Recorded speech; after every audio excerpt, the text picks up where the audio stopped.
Bonjour, bonjour, bonjour. Bon, allez, on y va. Bonjour à tous et à toutes. Alors, j'espère que vous m'entendez bien parce qu'il y a beaucoup de bruit. Donc aujourd'hui, on va parler du déploiement des formations immersives.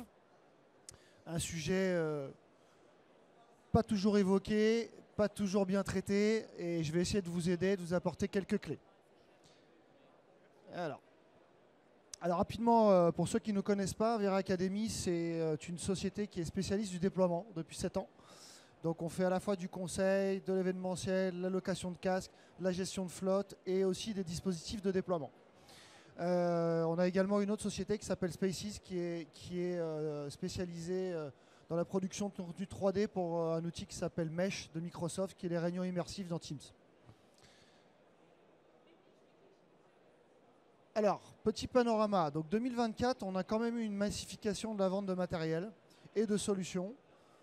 Donc ça a plutôt bien bougé. Donc pour ceux qui connaissent des valises par exemple, des dispositifs valises qui permettent de faire de la formation en mobilité, des flottes de casques plus nombreuses, c'est-à-dire qu'avant on en vendait par dizaines, il y a eu des commandes par centaines.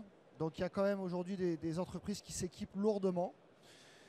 Ce qui veut dire également s'équiper de logiciels de gestion des flottes, qui est aussi un élément important dans la partie déploiement. Donc ce qu'on appelle un MDM. Et il y a notamment des nouvelles solutions qui sont arrivées sur le marché qui sont très bien. Donc il y a une forme d'uniformisation à la fois des outils hard et soft qui permettent maintenant de déployer. Donc ça n'existait pas encore il n'y a pas si longtemps que ça. Donc ça c'est assez intéressant. Mais ce qu'on voit aujourd'hui, c'est encore beaucoup de projets pilotes. Beaucoup de formations qui se font un peu de manière événementielle. On dit bah tiens, on va faire de l'immersif une fois dans l'année pour les journées santé et sécurité, pour faire un peu de sensibilisation, pour faire quelques découvertes métiers. Mais des vrais programmes aujourd'hui, que ce soit dans les organismes de formation, dans les CFA, dans les universités d'entreprise, qui sont déployés toutes les semaines pour l'ensemble des employés, on en voit encore relativement peu. Pour les raisons que j'ai évoquées, mais ça commence à se déployer parce qu'aujourd'hui on a les outils, parce que les gens aussi sont plus matures, les ingénieurs pédagogiques aussi sont plus matures. Donc ça fait quand même maintenant 7 ans que la VR existe. Donc on sent qu'on en est là et il manquait encore quelque chose et c'est aussi ça dont je vais vous parler aujourd'hui. Donc la difficulté du coup, ce qu'on voit, c'est les classes immersives. C'est un peu le trou dans la raquette, c'est-à-dire d'avoir un lieu dédié où on va pouvoir faire venir les employés, les étudiants pour dérouler des formations immersives. Aujourd'hui, ça se fait beaucoup avec les valises, on va se déployer à droite, à gauche, mais des vrais lieux, il n'y en a pas. Pour quelles raisons ? Bah, c'est trop long, temps de préparation trop long pour le formateur. Est-ce qu'il y en a d'entre vous qui ont déjà eu ces cas de figure-là, par exemple ? Oui. Les casques, bah, ils sont bien, mais une fois que vous avez fait 1 heure de session, bah, il n'y a plus de batterie. Donc qu'est-ce qu'on fait pour enchaîner ? Difficile. Problématique également de contenu. Si j'ai 30-40 casques, comment je mets tous ces contenus dans les 30-40 casques ? Comment je les mets à jour ? C'est chronophage pour celui qui s'en occupe. Et pas de retour écran, ce qui est un gros sujet pour les formateurs. Parce que bon, bah, une fois qu'on a mis les gens dedans, comment je peux accompagner l'apprenant ? C'est difficile si on ne voit pas ce qu'il fait. Donc on avait tous ces petits sujets et plus vous avez de casques, plus c'est compliqué.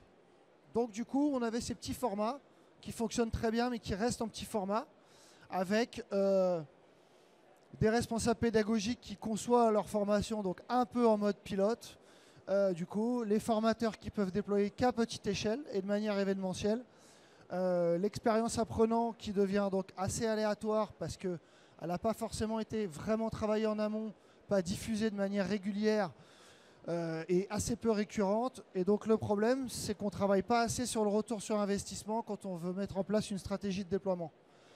En fait, on le fait parce qu'il faut le faire, on le fait parce que la VR, c'est vraiment intéressant en termes d'ancrage mémoriel, on vit une expérience et ça apporte une diversification aux autres outils pédagogiques que vous avez, mais ce n'est pas forcément fait dans une logique de retour sur investissement à la fois pédagogique, mais pas que.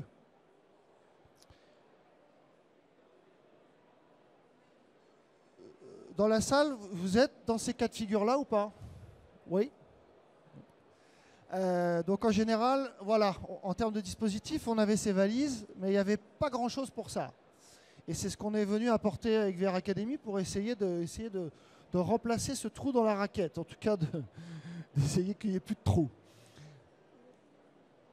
Comment on a fait? À la base, je vais vous parler d'un use case, c'est-à-dire comment tout ça s'est arrivé. C'est arrivé avec un centre de formation qui est arrivé avec un cahier des charges. Donc lui, il savait exactement ce qu'il voulait faire, il savait comment il voulait le faire, il savait ce dont il avait besoin.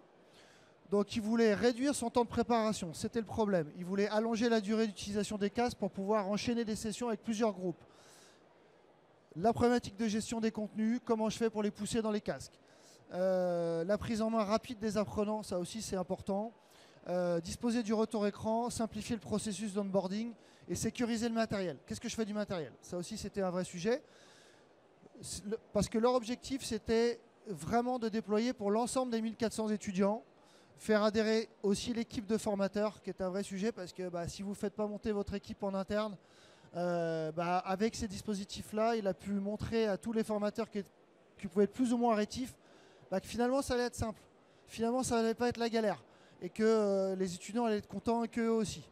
Et donc aussi les ingénieurs pédagogiques qui peuvent être formateurs également, d'où l'intérêt de travailler sur la création de contenu pour qu'ils puissent déployer.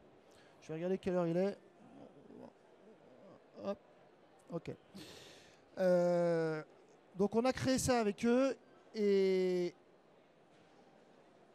évidemment dans la stratégie de déploiement, comme je vous disais au départ, il y a d'abord une réflexion sur le contenu parce que la borne qu'on a créée qui est arrivée à la fin de ce cahier des charges, elle est ici. Donc elle est à la fin. Mais avant, vous avez effectivement de quoi réfléchir sur comment vous voulez faire les choses. Est-ce que vous voulez autoproduire?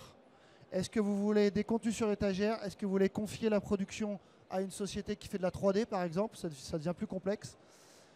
Il y a des réflexions sur les problématiques de déploiement, évidemment.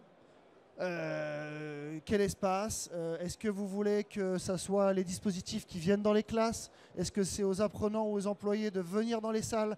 Qui va opérer? Est-ce que c'est des formateurs, des animateurs externes? Comment je sécurise le matériel? Toutes les problématiques de compliance, de sécurité. Il y en a dans tous les sens. Donc en fait, il faut bien réfléchir à tout ça avant de se lancer. Et ensuite, finalement, la partie casque, dispositif de déploiement et logiciel, presque ça vient à la fin. Presque ça vient à la fin. En tout cas, dans la réflexion, c'est la dernière chose que vous allez faire dans votre processus d'achat. Parce qu'en fonction de ce que vous allez choisir, les contenus sur étagère, c'est sur tel casque. Les outils que vous allez déployer en outils hauteur comme Sphere ou Uptail, ça fonctionne sur tel et tel casque.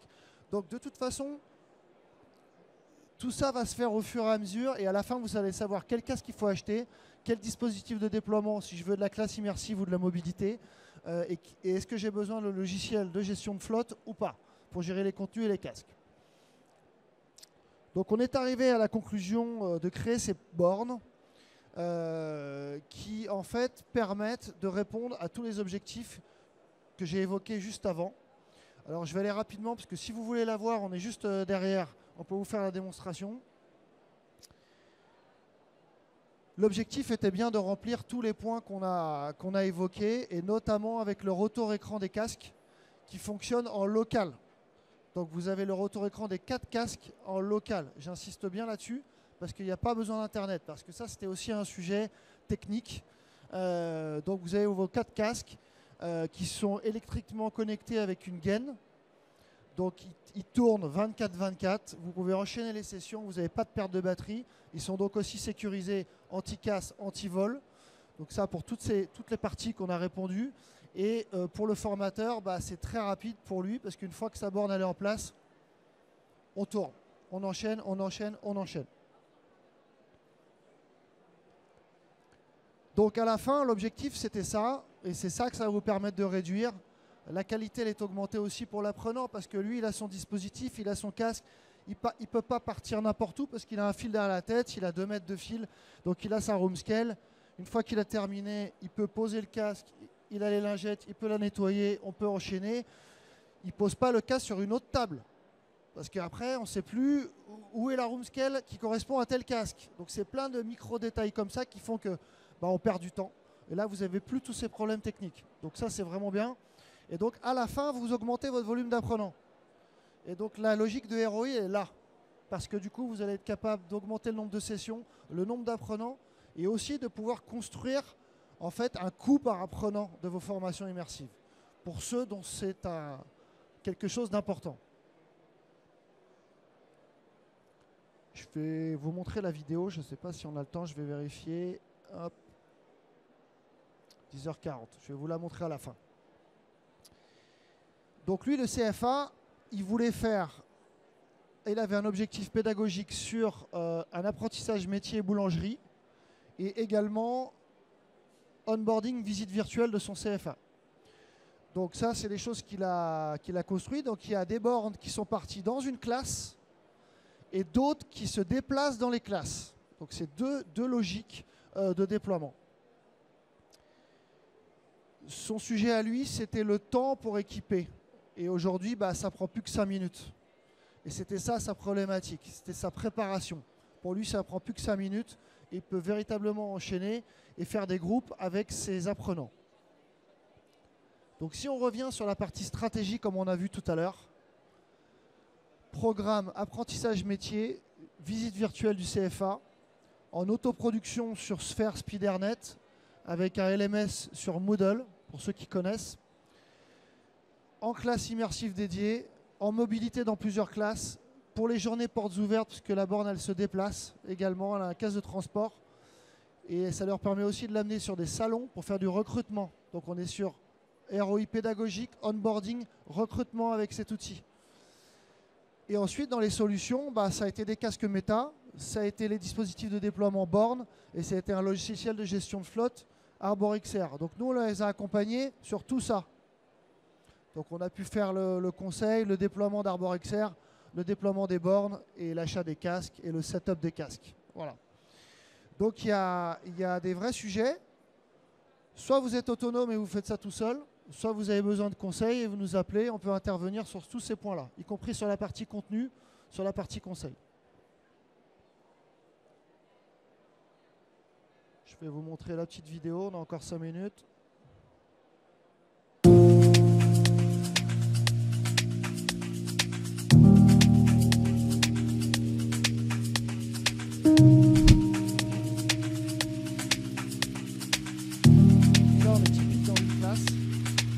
Pas une salle dédiée, on va pouvoir transformer n'importe quelle classe en classe immersive. On installe ces bornes, donc elles sont connectées électriquement. On fait ces routines, parce qu'à un moment donné, on est obligé de faire ces routines. Je ne peux pas l'enlever.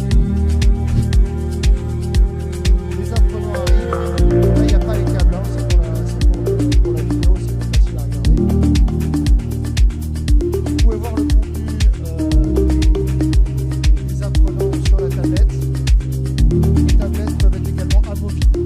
D'accord? Sinon, vous pouvez brancher sur une télé, une sortie HDMI, vous brancher sur un écran externe, devant des tours. Le nettoyage, les cas sont reposés. Éventuellement, on a le temps de faire un débriefing, c'est-à-dire qu'on a plus le temps de passer les apprenants plutôt que de ranger.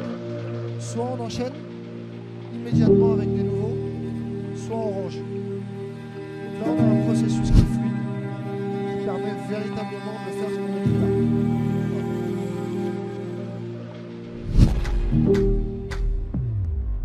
Est-ce que vous avez des questions? Au niveau de la mise à jour des casques, comment ça se passe? Pour la mise à jour des casques, c'est comme d'habitude. Soit vous avez peu de casques, et à ce moment-là, vous pouvez faire la mise à jour sur la borne. Par exemple, si vous avez les APK, vous les mettez juste sur la tablette et de la tablette, vous les poussez dans les casques. Donc vous le faites une fois pour 4. Après, si vous avez plusieurs bornes ou si vous avez plusieurs dizaines de casques, on va dire à partir de 9, ça peut être intéressant de prendre un logiciel MDM, Quest for Business, ArborXR ou Inversio qui était une version française. Là, vous allez avoir un abonnement par casque, mais là, vous pouvez faire ça en ligne et vous faites tout en ligne et vous poussez directement avec Internet dans les casques. Voilà. Comme ça que se fait les mises à jour. Donc ça, on explique tout ça. Si vous ne connaissez pas, on va pouvoir aussi vous conseiller là-dessus, choisir le bon. Il y a un français, il y a des américains. Il y a des choses plus ou moins complexes en fonction de ce dont vous avez besoin. Bonjour et merci pour le partage. J'avais une question concernant la production de contenu XR et l'interfaçage avec le LMS Moodle. Je ne suis pas sûr d'avoir bien compris. Est-ce que vous pourriez me préciser davantage? Merci. Là, vous êtes vraiment sur un sujet de contenu qui ne concerne pas véritablement la partie déploiement parce qu'elle est en amont. En fait, elle est en amont. Donc les CFA, souvent, ils travaillent sur Moodle. Et donc, ils intègrent en fait leur contenu de SpeedRNet Sphere sur Moodle. Et ce qu'on a fait avec ArborXR, c'est qu'en fait, comme c'est du WebVR, donc on a mis les liens WebVR directement en mode kiosque dans les casques. Donc les casques démarrent sur le navigateur web du casque qui intègre les contenus 360 de Moodle. Voilà. Je ne sais pas si tout le monde a compris. Mais... Est-ce que vous avez du coup dans vos partenaires une gestion des contenus autre que de la visite Sphere? Si c'est des vrais contenus de réalité virtuelle, j'ai peut-être raté le début, hein, mais une solution de catalogue, d'application? Alors nous, on ne propose pas de contenu en particulier. D'accord, on n'est pas un fournisseur de contenu. En revanche, on connaît tous les éditeurs de contenu. Donc ça, dans la partie conseil, pour ceux qui cherchent de contenu, parce que les éditeurs travaillent avec notre borne. Évidemment, il y a un lien direct entre les gens qui vendent du contenu et les dispositifs de déploiement. Donc on peut conseiller, aider, en fonction de ce dont vous avez besoin, pour rediriger vers tel et tel éditeur, de l'étagère, du sur-mesure. Nous, on fonctionne avec toutes les casques sur la board. Donc, je n'ai pas dit, mais ça marche avec tous les casques. Et donc, ça marche évidemment avec tous les OS, que ce soit Pico, Quest ou HTC. Et donc, tous les contenus qui fonctionnent sur ces OS. Voilà.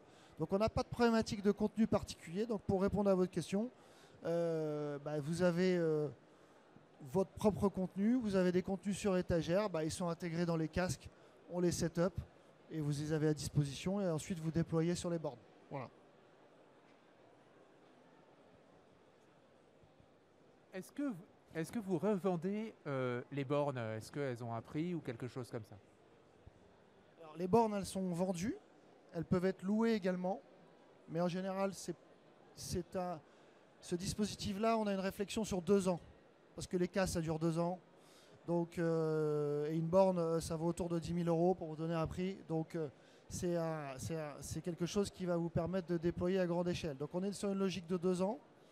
Avec une vraie réflexion, comme on l'a vu. Voilà, on ne va pas acheter ça juste pour faire beau. Ce n'est pas un meuble de rangement, d'accord? C'est quelque chose qui va vous permettre de déployer. C'est une solution. Donc oui, en général, elles sont achetées. Le CFA, il en a acheté 5, par exemple. Voilà. Pour le déploiement, vous avez parlé d'être hors Internet. Est-ce que les solutions que vous connaissez, il y en a qui fonctionnent sans Internet? J'ai parlé sans Internet parce que souvent, un des sujets, c'est de ne pas avoir Internet et de pouvoir faire sans Internet. Souvent, c'est ça. En revanche, les casques sont connectés à Internet. Dans le même exemple, tous les casques sont connectés à l'Internet du CFA, parce qu'ils ont fait ça en sorte. Et donc, la tablette est connectée à Internet et tout se met à jour par Internet. Mais le retour écran, lui, se fait localement. Ce qui fait qu'il n'y a pas de lagging, il est totalement fluide. Voilà. Et les casques ne chauffent pas, etc. Parce qu'il y a un routeur interne qui fait qu'on peut récupérer le flux vidéo des casques. Voilà.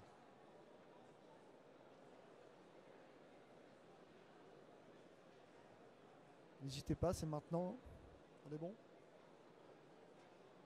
Plus de questions? Bon, vous pouvez nous voir, on est juste derrière pour ceux qui veulent tester. Voilà, je vous remercie.